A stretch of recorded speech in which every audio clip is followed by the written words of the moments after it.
to India and Ireland, round Africa and back again. We don't really need to know just where we'll go. Maybe Canada, then to Brazil, then through the Alpine foothills. All I really want to know is, can we go? Oh baby, can we go? Round and around the globe. Welcome to Take Me With You, episode 91. I'm Ryan. And I'm Cheryl. We are two well-traveled people who want to go everywhere. But that's not going to happen. So instead, we'll travel vicariously by inviting a guest to share their unique travel stories with us. Today, we're talking to me about my road trip. We are going to talk to you, Cheryl. Yes! Yay! I'm so excited that you finally got to do the trip. Oh, man. I know. I got to go somewhere during COVID times. You did. Yes, You did. You went multiple somewheres. that's true. Did it live up to what you were hoping Yes. it would be? Yes. It did, Good. yeah. Yeah, it was different in some ways. I forgot how different travel is for a child. Well, I've never traveled with a kid before. Except for when you were a kid. Yes, the last time I traveled with a kid was myself when I was a kid and my sisters. Yep. But like, and so it was so interesting. Like Daryl and I did so much processing of what is travel like for a child and what should future trips for us look like and what did we plan well for on this trip and what there were a lot of things we kind of like changed a little bit or realized like this should look different next time. So it was Like so what? interesting. Okay, here's one is I kind of forgot that kids like repetition. Okay. Okay, like think about like how much you just wanted like the same meal. Well, you still want the same meal. Who am I kidding? But how much more? Like I remember there was this Mexican restaurant my family went to and I always ordered the same thing or Sure. like would watch the same movie over and over again. Mm-hmm. And as an adult, there are some adults who are more like that still, but Yeah. probably not to the level that a kid is like Right. that. Right. And but I'm not like that.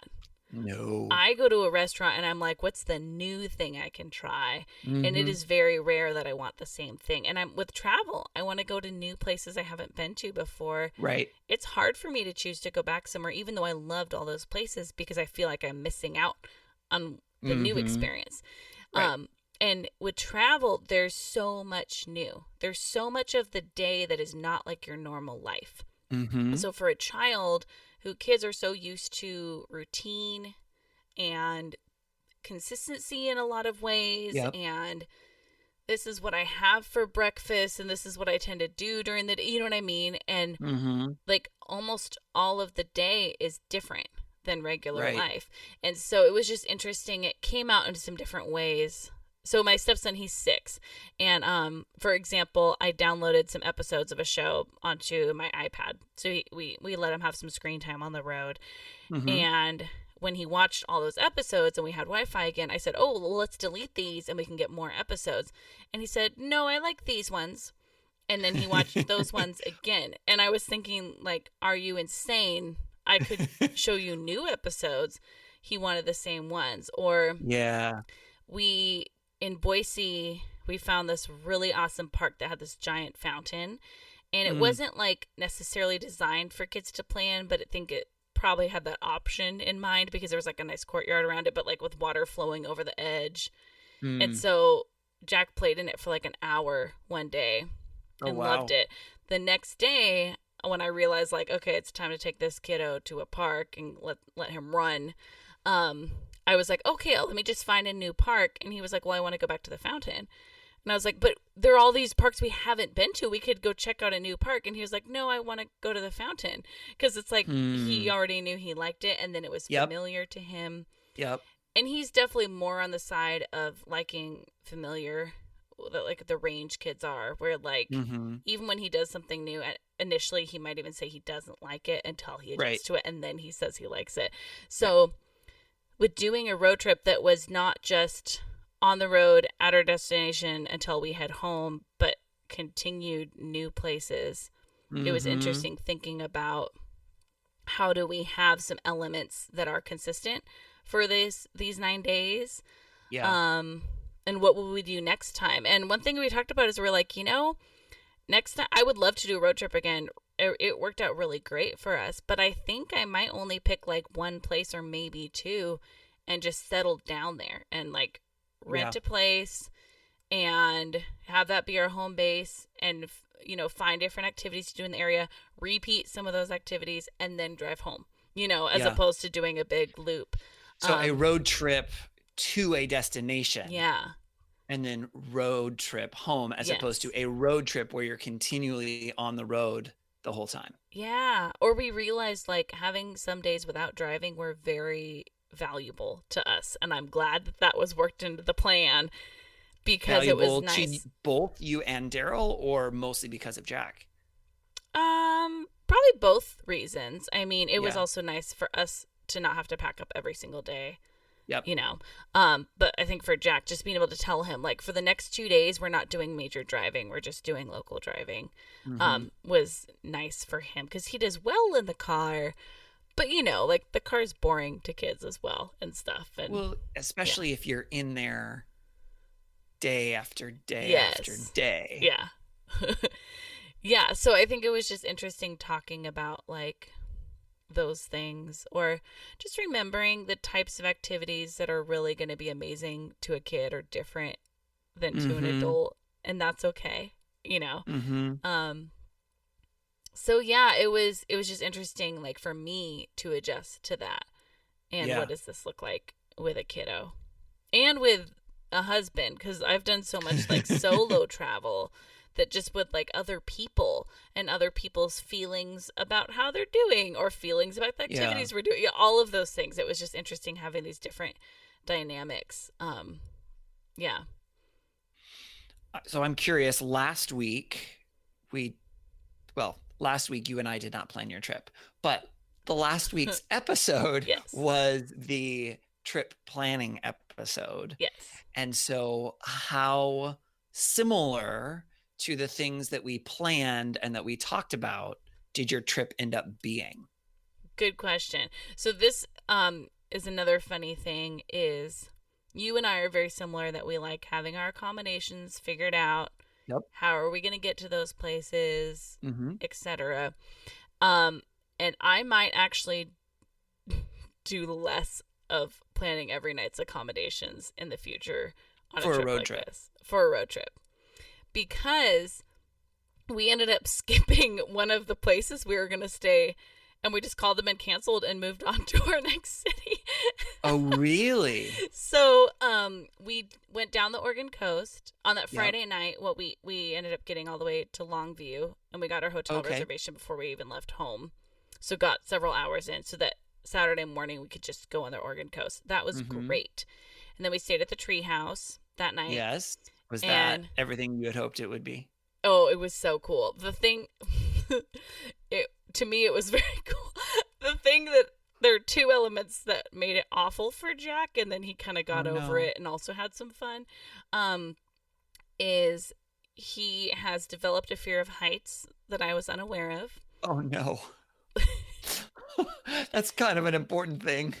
So he was kind of panicking, and I was like, I mean, you have to go up there. That's where we're sleeping. Oh, jeez. But he has a lofted bed with us. So I thought but he got over that very quickly, so he can get over this. And eventually he got over it, but that was kind of a very stressful thing for him. Also, Oh, it was on the boy. 4th of July, and he hates fireworks. And He I hates thought, fireworks. yeah, hates thunder, fireworks, things like that. And so when I was originally looking at a bunch of options, I thought, well, let's stay in one of the coastal towns in Oregon where they have a big 4th of July celebration, because that'll be so fun. And then I thought, Right. my husband and my stepson will hate that. I'm the only person in our family that will like that. So let's find just something not in one of those cities where they have a big celebration. But this treehouse we were staying in, it was very cool. It was in someone's backyard, but it felt super private. It was a really large backyard area. They also had a tire swing and a big trampoline and a field and a fire pit. like all these things. So it was a really cool activity area, and Jack loved all those things a lot. But it was remote enough that people just did whatever they wanted with fireworks, which I'm so not used to being in Seattle. I'm not used to neighbors just like setting off fireworks all night, because that's not Oh, really? an option here. Oh, that's funny. I am. I mean, guess growing because up, I grew up in yes. unincorporated King County. But growing So there up, I grew up in weren't Bellevue, rules. and it was legal at the time to do that. Yeah. So we had like a block party, but I just haven't been used to that since then. I forget that there are areas where people can just do that. So Oh, yeah. the next door neighbors in 3 directions from that house were setting off fireworks. Oh, no. And they started well before sunset, which meant Jack Yep. started panicking around that time. Oh, And we were jeez. like, this is going to be a while. Yeah. And so we just kind of like talked him down from the fear as best we could from like logical ways. And then we were just kind of going to bed, and the fireworks were still going because we were going to bed at kind of like a normal time. Yeah. And Daryl asked me, he was like, you want to go watch them, don't you? And I was like, yes. So I was like, I'm going to go outside. And then we were like, Jack, you want to come with us? And he said, okay. And then he got to see how pretty they are. And so we stood in the field. We watched the fireworks like right in front of our faces. And that was Yeah. actually very fun at that point. And then it became a fun time and everything. Well, at, that's like, good then. Yes. So eventually we got over that. But there was some stress involved earlier in the day when we got there. Yeah. So, I'll bet. Oh, boy. yeah, so that was interesting. And then it was weird, like telling a kid, like, I planned this thing specifically for you and you don't appreciate it. It was just like, you don't want to like lay too hard into that, but also it was like, I was like, I did this for him, so that was like, Yeah. so honestly, one of my conclusions was, I think next year I'm going to have him plan our trip with us. Because this one, I didn't have him plan a thing. Sure. But I thought at his age, I was like, I don't know how much, but now that he's done a road trip and I think he's wrapped his mind around what does a road trip look like? What does this mean?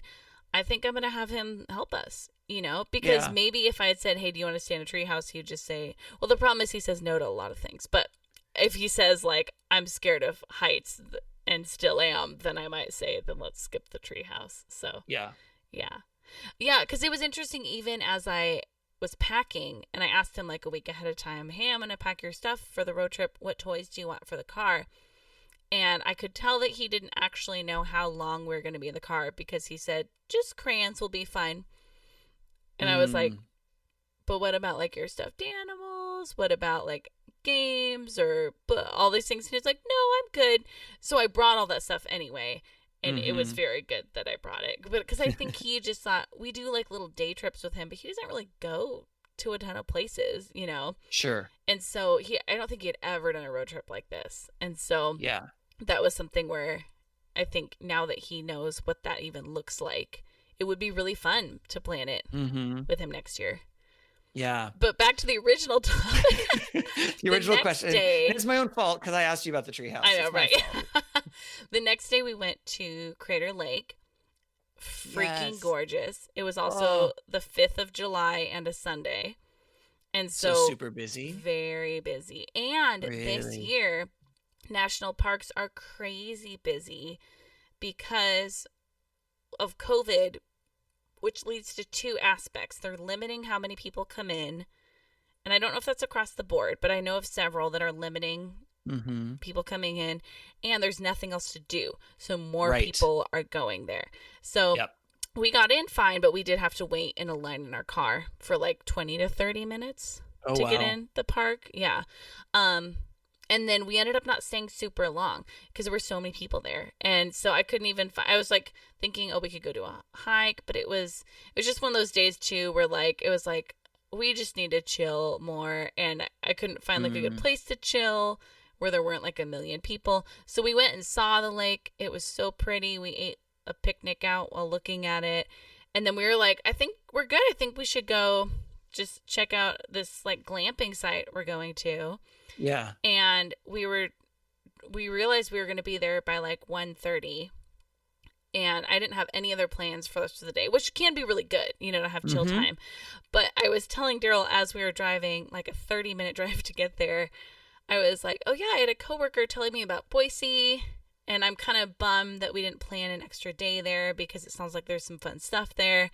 And he was like, yeah, I kind of just want to go there right now. And I was like, should we? And so we drove to Boise. Because the next day was going to be that driving day. And it's like 7 hours of driving. So we got there kind of late. But it was like, we don't have any other plans today, so let's just get to this next place that we're excited about and have one less driving day, and so that was interesting because it was like, and we're both pretty flexible with things like that, so we were fine adjusting, but we didn't get a refund from our accommodation, so we ended up like paying for 2 accommodations that night essentially. And so that was something where it was like, I wonder if I would not plan everything with that necessarily. Yeah, and that's tricky too with an Airbnb. Yes. Because if you're doing a hotel, that tends to be a lot easier because there's a bunch of rooms.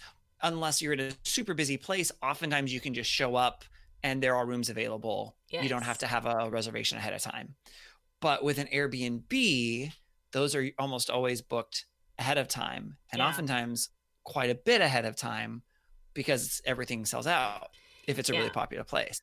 So that's a tricky one of then how do you decide which locations you're just going to wing it and figure it out, and which locations you want to plan ahead.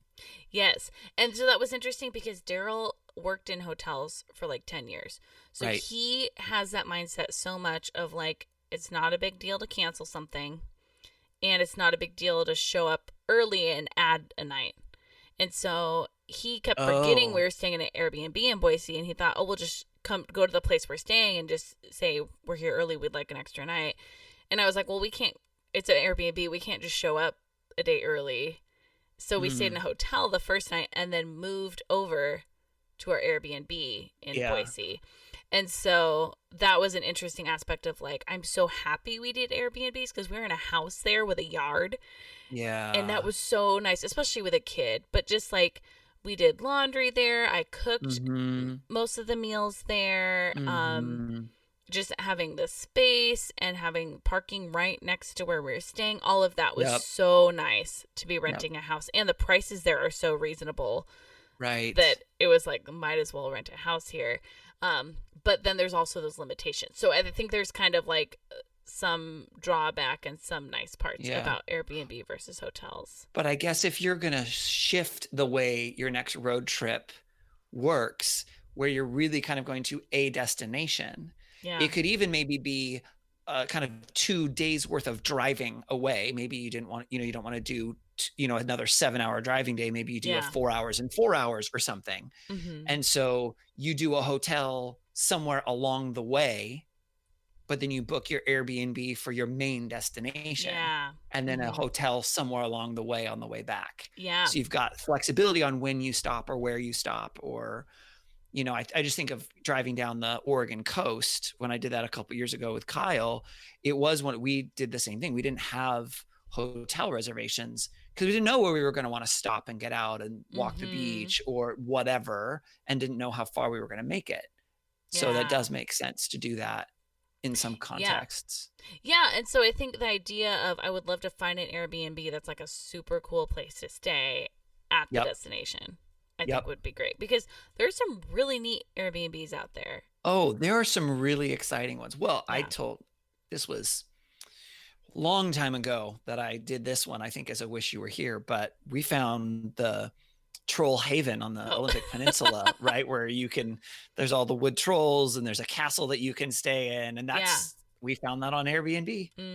Well, and then the place we stayed in Missoula was great. So it was an apartment that it turns out there's 5 units and they're all Airbnbs.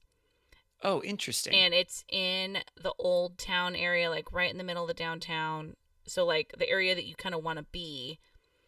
Above, apparently, what I didn't know, I just picked this apartment that looked cool. Turns out I picked the place that's above one of the most famous fly fishing shops probably in the world, apparently. Oh, interesting. Because like Missoula's a huge fly fishing area, and this shop is like, and like they were called the Dry Fly Apartments. So Daryl was like, yeah, people who fish stay here. But great apartment, super clean, and like right kind of where you want to be as far as some fun activities around there and on the river. And reasonable price. And then the fact that they were running all 5 of them as an Airbnb made it feel more like a hotel as far as they really had their act together. Yep. You know, and even I think that maybe some of the people helping run it worked in the shop below because they were saying like, I'm right downstairs if you need anything. And so, that was like, I'm so happy we did that above a hotel, you know, but that meant when like Daryl was wondering like, should we go home a day sooner? I was like, no, because we already paid for it. So yeah, and you already had to double pay for one of the nights. So, and I wanted to spend time in Missoula, so there was that too. But yeah. Well, before we talk more about Missoula, was there anything else in Boise that you wanted to mention that you haven't already? Yeah, so we went to the zoo there, and that worked out awesome. And Daryl is a zoo connoisseur. Yes. So I'm very interested in perspectives on the zoo there. So we've gone to 7 zoos together. Okay. And we've been together for under 2 years. So we've gone to a lot of zoos together. And yeah, I mean, it was not like the best zoo of all time. And also, we only got to see the outdoor exhibits because of COVID. And that was the same. I was sharing that we went to the Point Defiance Zoo recently, and they only had their outdoor exhibits open as well, which totally makes sense. So it was like a 2-hour experience total, and we saw everything. But it was a fun zoo. It was great, and they had a very great setup with like all of pretty much it was a one-way path that if you stay on that path the whole time, you saw the whole zoo.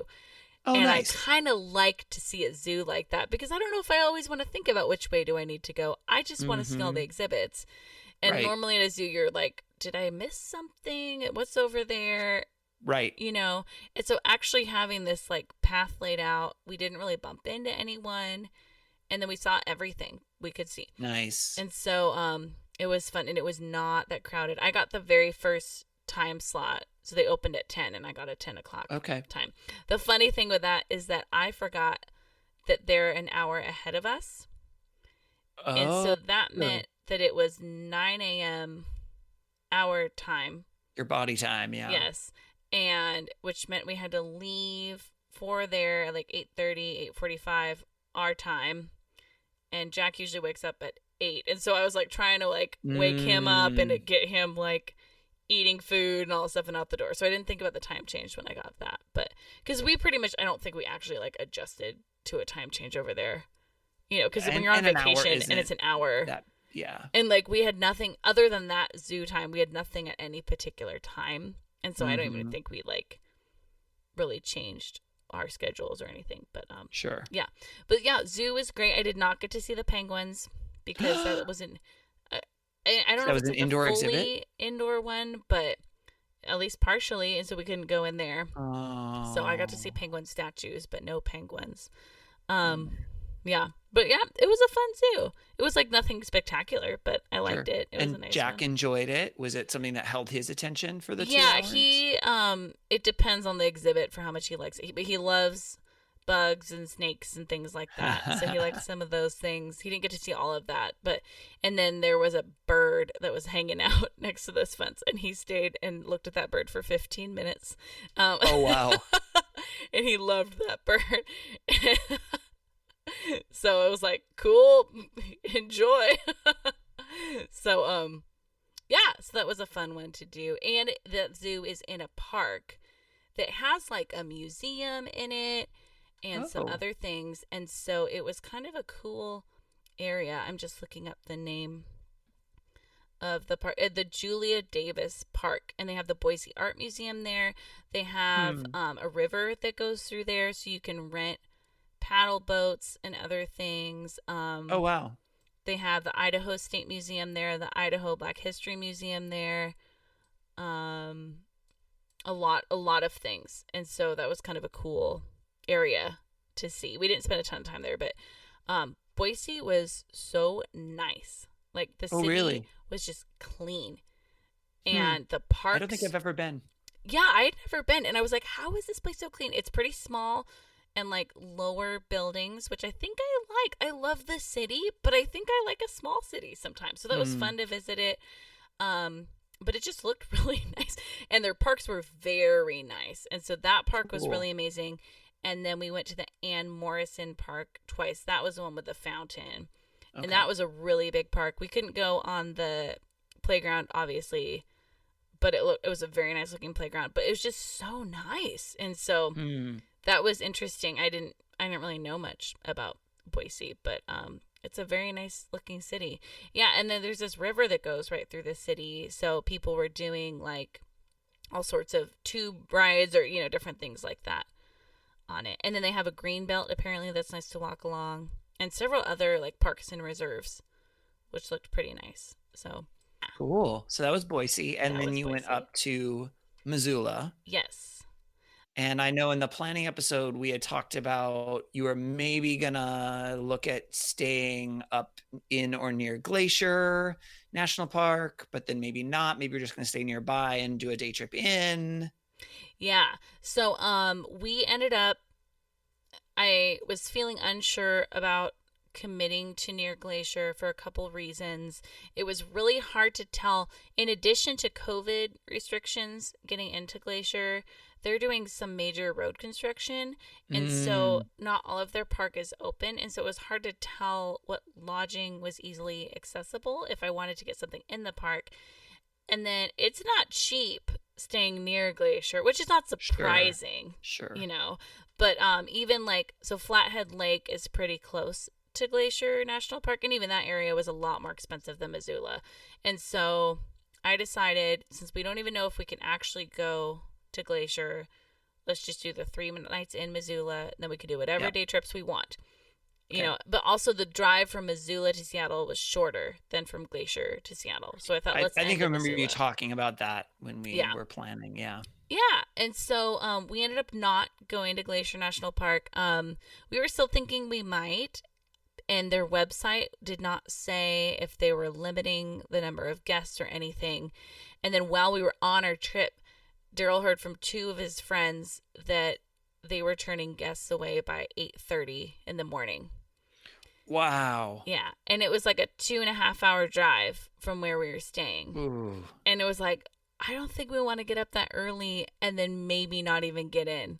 Yeah. And so, and especially with a kid, you know, it's just that added element of like, this is such a nice restful time that like, that feels not so restful. And that was another thing I thought about a lot on this trip is what's the difference between travel and vacation? And I think most of my travels are not actually vacation. They're I would agree with that. Amazing, but I don't know if they're vacation.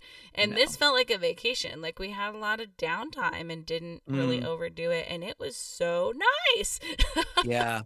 Well, I think that's a theme that I've definitely noticed in us talking to so many different guests and doing more travel and then talking with each other and reflecting on travel, of just having that idea of you and I really want to try and pack in as much as possible whenever we go places, but that there is value in choosing fewer places and spending more time there. Yeah. Both because you can appreciate more of the place, but then also, like you're saying, actually being rested. Yeah. Well, and when I think about, especially with the aspect of like family travel, you know, we've talked about like living like a local where you go somewhere, or even we had a guest who say like live like yourself when you go somewhere, where like if you would normally go read at a coffee shop, go read at a coffee shop in that place. And I like that idea too. And so, and I'm thinking about with a kid, I was like, having his life be as quote unquote normal as possible while on a trip, I think is very appealing. So even like we did his bedtime routine the same, or like staying in a house versus a hotel was really nice. That he had his own room, we had a living room, we could watch a show, you know what I mean? Just like it felt more normal, you know, in the midst of a lot of things that are not normal in our lives. And so that was something that I was like, I think I'm going to seek that out again when we travel with Jack. And then maybe when we don't travel with him, let's go be a little more adventurous. Sure. But I think that's a really good thing to keep in mind, even when you are traveling just you and Daryl. And it's been terrible. I mean, it's been great, but it's been terrible because Facebook and Google Photos has been reminding me a year ago, you were here. 2 years ago, you were here. 3 years ago, you were here. And I'm like, and I'm not any of those places right now. Yeah. And so even just, I think it was just this morning, just reminding me that a year ago right now, I was in Ireland with Serena and Tom. But, you know, as you're describing, oh, we did these normal things, and we definitely packed a lot in when we did our Ireland trip. But several nights when we were in Airbnbs, we just watched a movie. And that was really nice to just kind of hang and chill and watch something and not feel like we're running or doing or have to be in this place or whatever, because we did that so much during the day and we were tired. Yeah, there's something kind of magical sometimes about watching a movie while you're traveling. Yeah.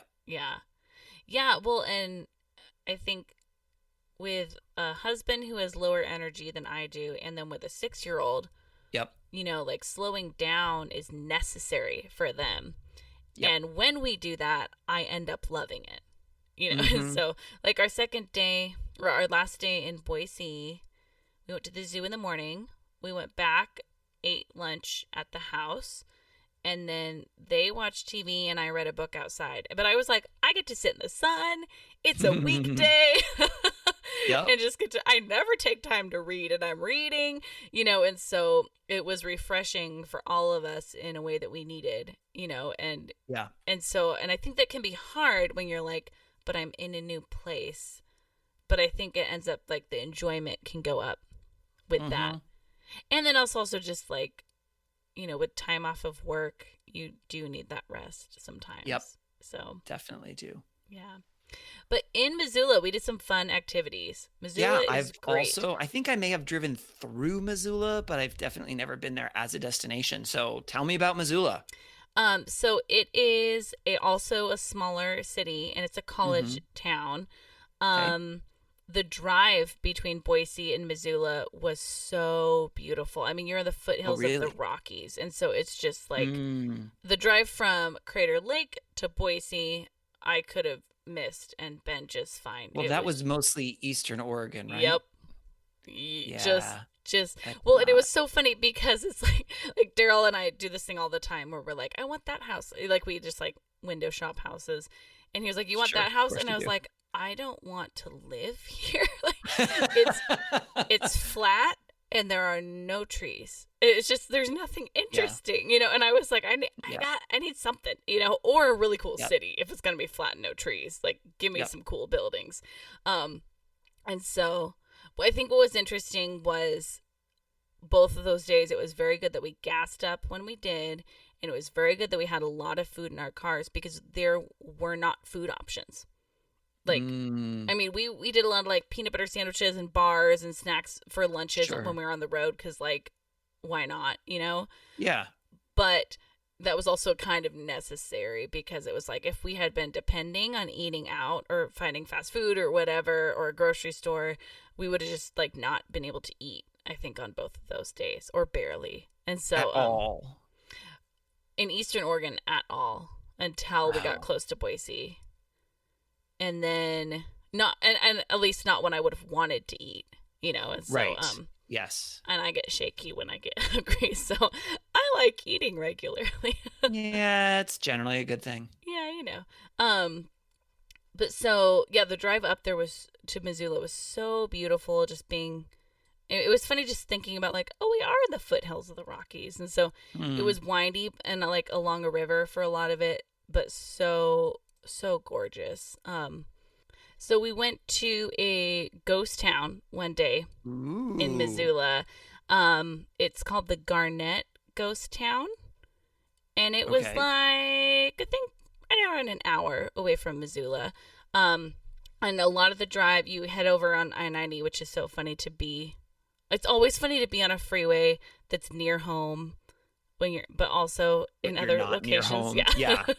The same thing happens with I-5 in California. Yes, I was going to say, I think we have, and maybe not completely unique, but because of where we live in the Seattle area, two like coast to coast freeways meet.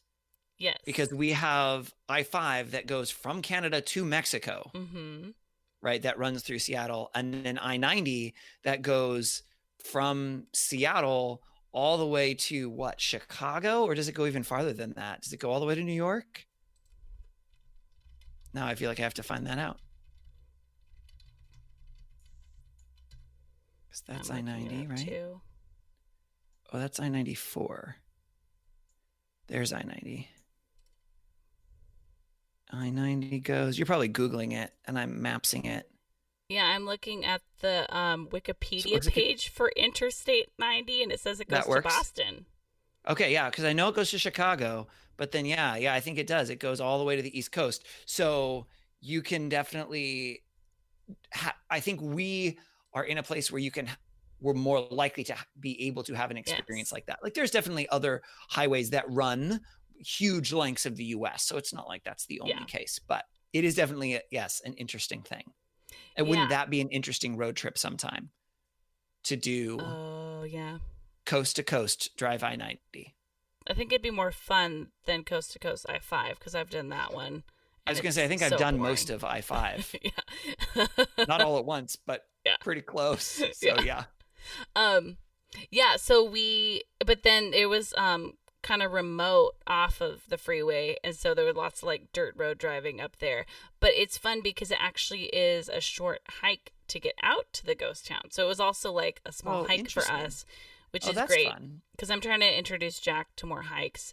And it was like this gorgeous sunny day, but then there's all these old cabins there from like turn of the century, I think, or and so they were so fun. It was a fun area to explore.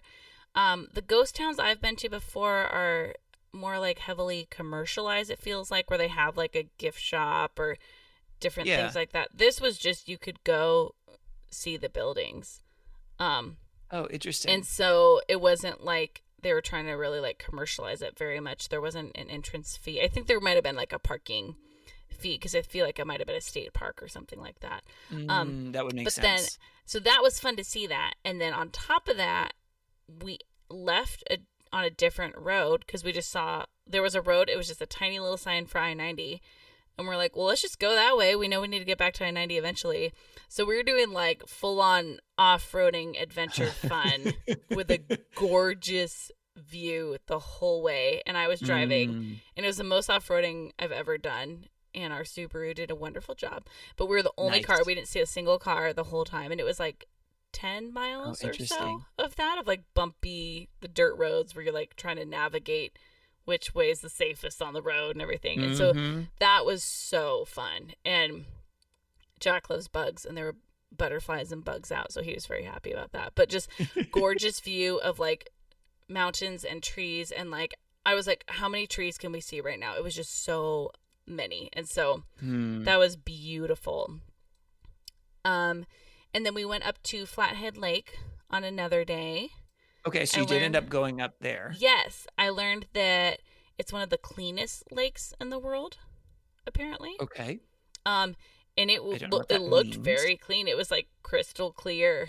And my plan was for Jack and I to swim when we got there because it was like 80 something degrees in Missoula, and so it was like, oh, we could swim. I wasn't thinking about the fact that it was higher elevation there, so it'd be a lower temperature and then a very cold lake because I'm guessing it's mountain runoff.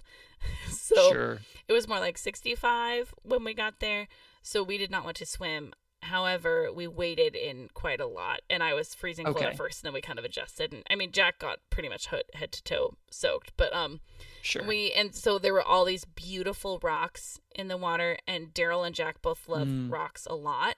And so they were looking for the coolest rocks. I think we're going to get a rock tumbler. And so they were like, oh, nice. And Daryl was like pointing to them, and we were like grabbing them for him. And he was trying to find the best ones. And then we were skipping rocks, and we had a picnic lunch out there. Fun. So that was really fun. So it's a really big lake. Yeah, I'm looking at it on Google Maps. It looks pretty big. Yeah. And so where we ended up actually stopping was Big Arm State Park. And so we had to do like a day use entrance fee that was $8. And then they said that would get us into any state park that day. So, I mean, we didn't use it for other state parks, but that was kind of cool. Right. And so sounds similar to like the Discover Pass in Washington State, right? Where you can do, I think it's $10 a day or $30 a year. Yes, yeah. And so, but I think there's a number of swimming places or places where you can launch a boat on that lake. It was so pretty out there, and the drive there was really pretty as well. We wanted to stop at a national bison range, and they're closed because of COVID. So we drove right past there, and we didn't think they would be because it's like an outdoor thing. So, but it's just weird how much has to close, you know. So, and then our final night, we went to the reason that Daryl wanted to go to Missoula, of the Lolo Creek Steakhouse. The Lolo Creek Steakhouse. Is that in Missoula? Well, it's in Lolo. Oh, Lolo is okay. Oh, I see. It's just south of Missoula. Okay. And he's been there before. I mean, obviously. And I mean, I love a good dinner, so I was like, okay, what about a steakhouse? Cool. But what was fun is, like, I mean, Montana's just so casual, and it was like not in a super high end area. So it was, for a steakhouse dinner, a pretty affordable dinner. I mean, it was not cheap. When you say Montana is casual, we are West Coasters. That tends to be more casual than, say, the East Coast. Yeah. Would you say that it's even more casual than we're used to here? I think so. Okay. I think at least in our Western Washington, Seattle area. Because I was asking him, I was like, do we need to dress a little nicer for this dinner? I mean, we're going to a steakhouse. And he was like, please, it's Montana. And they have like animal heads on the walls, and like everyone was just wearing jeans. And I think I was wearing shorts. I mean, so it was like just what you would wear going to Red Robin. I mean, so just truly casual. But I got the surf and turf, so I had a lobster tail and a New York steak and a cocktail, and we got smoked salmon and brie as an appetizer, and it was it was so good. And Jack had a hot dog, and he said it was the best hot dog ever, and I believe it because we're at a steakhouse, so I bet it was good. Well, so, and I'm looking at some pictures here, and it looks like it's very rustic on the inside. Yes. Yeah. And so that looks like a cool atmosphere. Yeah, it was fun. And they have this grill that you can see from almost anywhere in the restaurant. Yeah, I see the picture. With like a wheel that lowers and raises the actual like grill that the meat are on, so they can adjust temperature like that. And you could like see flames going and everything. So that was very fun. Jack was the only kid there. But it wasn't stuffy, which I think I love. I love a good meal, but I don't need the stuffy atmosphere. So that was really reminds me, its look based on the picture reminds me of a restaurant we used to have in this area. It may still be in other parts of the country, called Claim Jumper. Do you remember Claim Jumper? Yeah. Yeah, there was a similar vibe there. Yeah, I'd say that's accurate. Yeah. And then something I forgot to share about on the Oregon coast. We already left the Oregon coast. It's too late. Let's go back. Let's drive back there. Okay. So 2 of the stops we made along the coast is we went to the Seaside Aquarium. Oh, yeah. They were open. I have not been there. I think that may have been one of the places that we opted not to stop on our way down when Kyle and I were driving down the coast. I mean, I think for an adult, I don't know if I'd go there on my own necessarily. Yeah. Well, maybe. It was pretty small. It's like one large room with all of the tanks and everything in it. But it was pretty cool for being a small aquarium. And I think sometimes I like a small museum or aquarium or zoo or something where you can like go in and enjoy it and then be done and not feel like you missed out on the things you didn't see. And we got to feed seals. So we got to pay a little extra to buy these fish, I think like sardines or something like that, and then throw them over to a fence to some seals. And so that was really fun. So Jack and I opted to do that. Jack was on board until one of his fish still had its head on, and then it grossed him out, and then he handed me his fish.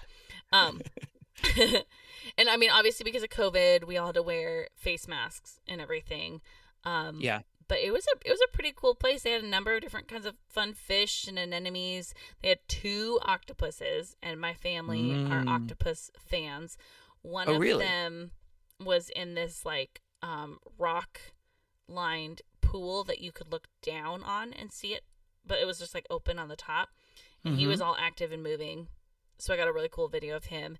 And then I walked over to one of the tank exhibits, and it had one that was also active and did the really cool, like, all 8 of his legs were out and you could see its underside against the glass, and then it did the whoosh where all of the legs I came saw together. that video that you posted on social media. Yeah, and then it did the spread out where you could see the top of it with all 8 of its legs on the back of the wall. Cheryl, I think you need to share that to our Tim It was Lean one of social my media account. favorite octopus viewing experiences. But my sister Lisa especially really likes octopuses a lot. They're just so weird. And so, yeah, that was really fun to see 2 of them. So, yeah, that was a fun stop. And it was right along the beach. So that was a fun little stop.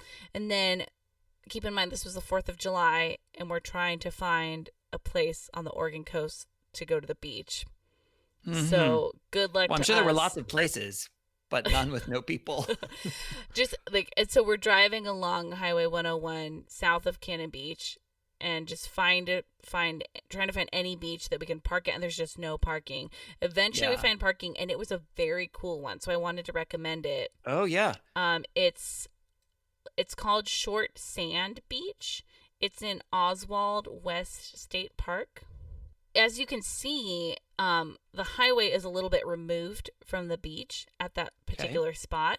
And there is a really fun short hike down there where you're just like hiking like amongst trees. And it's so beautiful. Lots of gorgeous trees. It's a slight incline, obviously, walking downhill to the beach. Mm-hmm. And then really cool beach. There's like these fun rock walls all along the edge. So there are like fun rocks to climb on and explore. And then just it's like Smuggler's Cove. Did you know that you were viewing Smuggler's Cove? I did not. And the Devil's Cauldron is just south of it. And then Treasure Cove is south of that. Oh my goodness gracious. But yeah, honestly, like, I mean, Oregon beaches are so fun. And this was such a great one. Just so beautiful. And then adding on the little hike attached to the beach experience was really cool. So I would recommend it. And parking was free there as well, so that's always nice. And we found a spot for parking, so that was a big deal, because I was like, we're finding a spot somewhere, and we finally did. Yay! Oh, that's great. Yeah. So, and then the final day, we just drove straight from Missoula to Seattle. We did stop. We stopped at 2 Starbucks so I could get my mugs, because I collect the Starbucks mugs. The state mugs. I got an Idaho one and a Montana one. Mm-hmm. Because I forgot in Boise, and I was like, oh no, but when you drive home, you have to go through the Panhandle.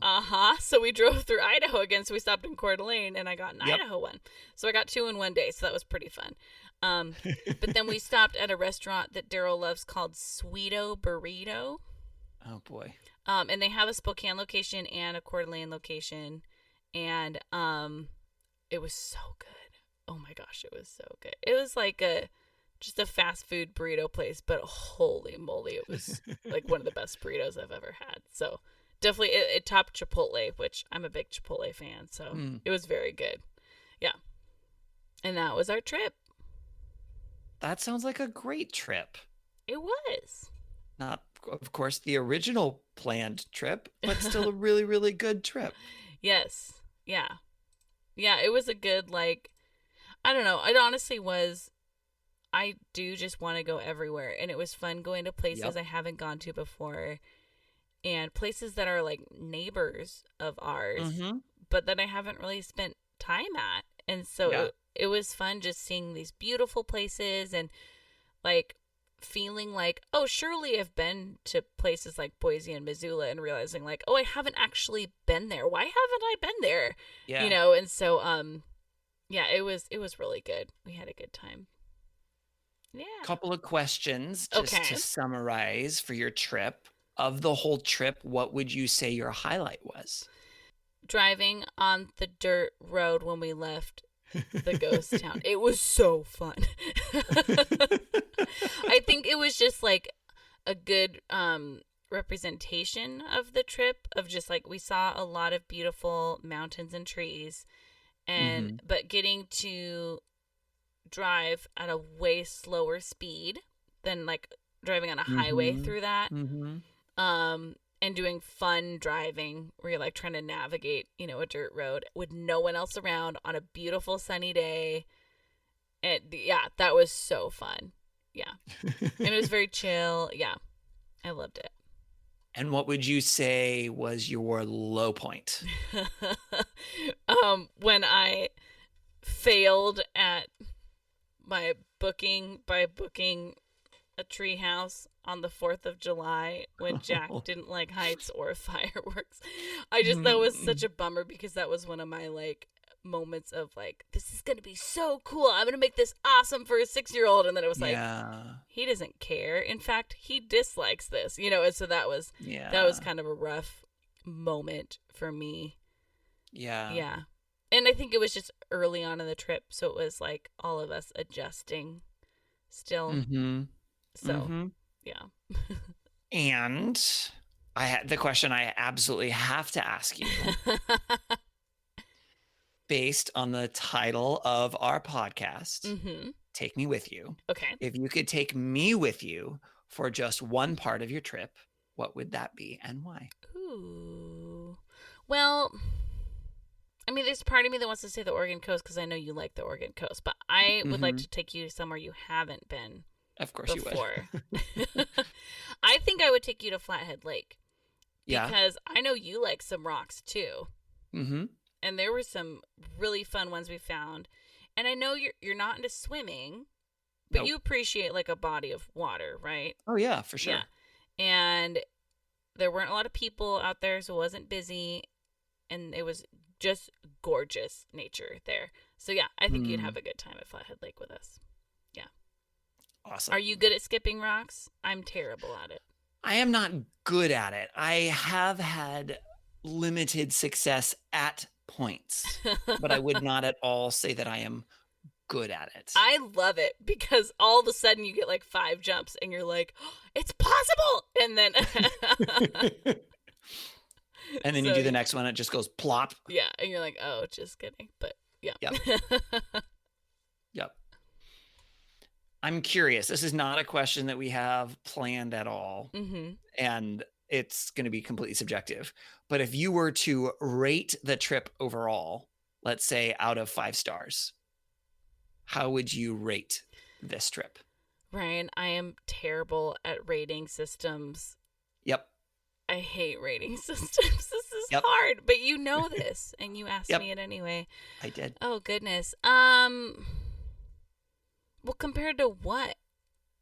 Just as a trip. Do you want me to? I can break it down into categories. Your enjoyment level of the trip. How much did you enjoy the trip? I enjoyed it a lot. So 4, 5? Yes. One of those. Yeah. 4.5. Yeah. Got it. Enjoyment, 4.5. Yeah. Okay. Rate your restfulness. Ooh, how that restful. Was higher. 5 being incredibly restful and 1 being not restful at all. Okay, so in some ways it was higher because we did less, we chilled more. Right. In some ways it was lower because we had a kid with us. So I was doing the parent thing too, which is work. Yep. So I'm going to do a 3. Okay. Yeah. Okay.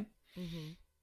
And rate your satisfaction with the trip. How satisfied are you with what ended up occurring on the trip? I'd say a 5 on that one. Yeah, because I think like it was a little different than I pictured, but also like I was really excited to get to do a road trip with our family, and I think it went great. And I mean, a big goal of mine was to just introduce Jack to road trips, and I think that went well. I wanted to share about here's a little tip for parents with kids and road trips. I got all sorts of like activity type of things for him, but I got on this activity pack on Amazon that had a bunch of papers that were like thick cardboard whiteboard papers. So like they weren't bendy. They were like cardboard. Maybe not paper then. Yeah. Like cardboard whiteboard activity sheets.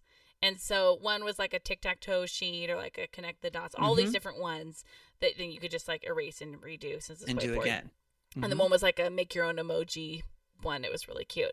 But then also what came with that kit was something that I had heard about as advice. And so I found it with the kit and I was like, I'm just going to buy it. So it's a string that you hang up in the back of your car. And then like between the two windows or something? Yeah, something like that. We ended up doing it like between the headrest of the driver's seat and the headrest of the back seat to like not go across the whole car. And then you take clothespins and you hang up these little cards, and on the cards you write destinations on them. And then there's a clothespin with a car on it, and the kid gets to move the car along as you go to the different destinations. And that was so cool because kids do not have a concept of time. Right. Or space. They just don't have a concept of things. And so even the question of are we there yet or how much longer doesn't necessarily mean much to a little kid. And the idea of like how far have we gone or where are we still going to go? Yeah. A lot of those things, it's like hard for them to actually because they're more abstract. Yes. Yeah. And so it was so fun. It didn't work as well for the second half because we went to 2 destinations in like 6 days, you know, and so, and I didn't know what our plans were. So we more used it during the first half, but it was so fun because I put like the beach and treehouse and Crater Lake, you know, and things like that. Oh, so you did it basically a new one each day. It wasn't the whole trip that was on the Yeah, I tried to do a couple items per day. So that as the day progressed, he moved, and I was like, I wonder if he's even going to like care about this. And he totally did. And he asked, he was like, okay, so we left the beach, right? Okay. So then he like moved it on the string between the beach and the next card so it could be accurate. And that's a great idea. It was so fun. Yeah, it was so great. And then eventually the cards and the clothespins and string became a totally different game as he was just playing with them and stuff, you know. Sure. But it was really cool, and it was funny because even on some of the cards it said, "Are we there yet?"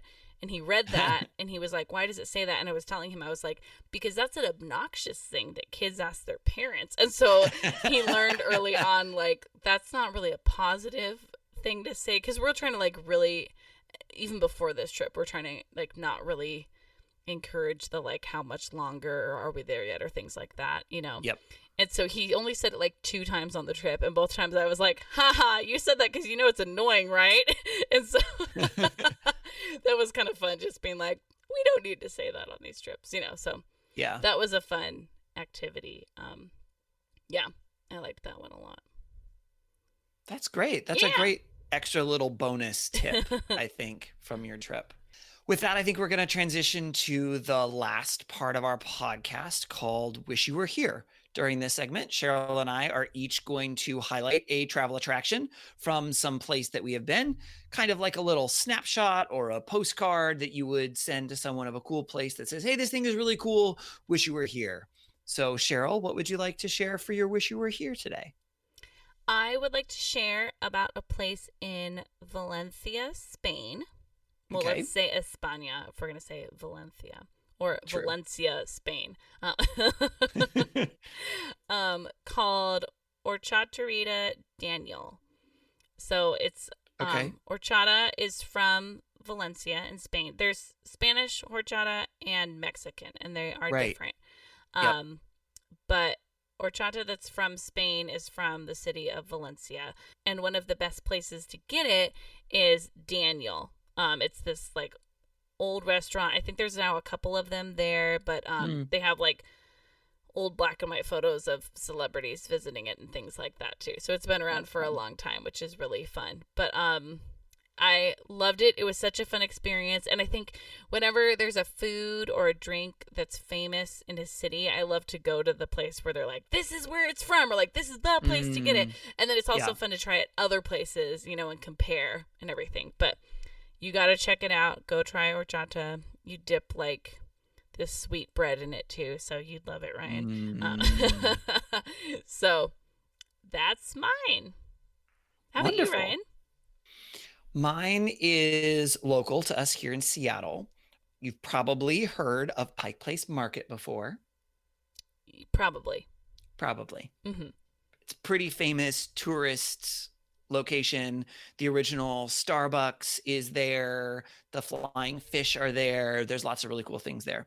But one of the things that I enjoy there is actually on the second level that's down below, which not everybody knows that you can go downstairs and there are other shops downstairs, because most of it's kind of in this sort of big, long, not quite outdoor, but opens to the outdoor kind of hallway almost. But you can actually go down to a second level that goes underneath it.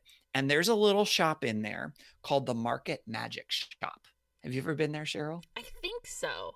Probably a long time ago, though. Yeah, it's super fun. It's a little tiny shop, and they sell magic tricks and other similar like gag gifts and those sorts of things. And it's just super fun. Oftentimes, one of the people who works there will do some of their magic tricks that they sell, and they'll show you, I mean, not necessarily how to do it, but they'll do the trick for you and things.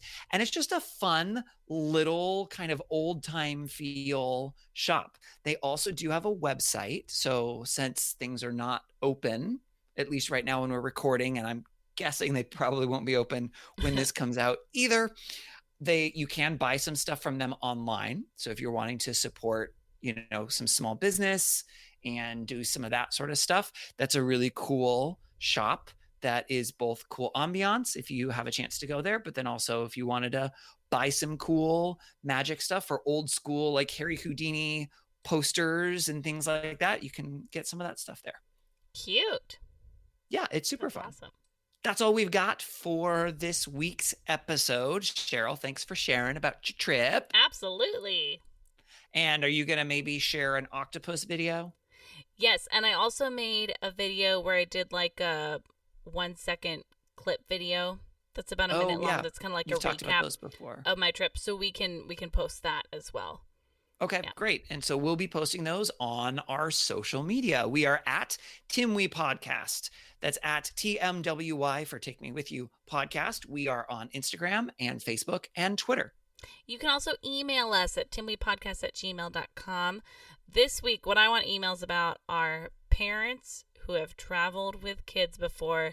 Send me your tips, because I'm probably like just at the tip of the iceberg for like all of the advice that I could use as someone who's traveling with a kiddo.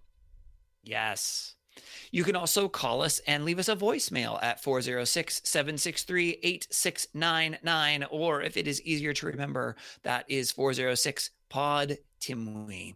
We would love it and appreciate it if you would rate and review the podcast, subscribe to make sure that you don't miss any future episodes, and share about our podcast on social media. As always, thank you to Beth Reed Miller for the awesome artwork. You can check out more of Beth's artwork at Beth Is Something. And thank you to Erica Corbin for the use of her song Round the Globe. You can listen to Erica's music wherever music is sold or streamed.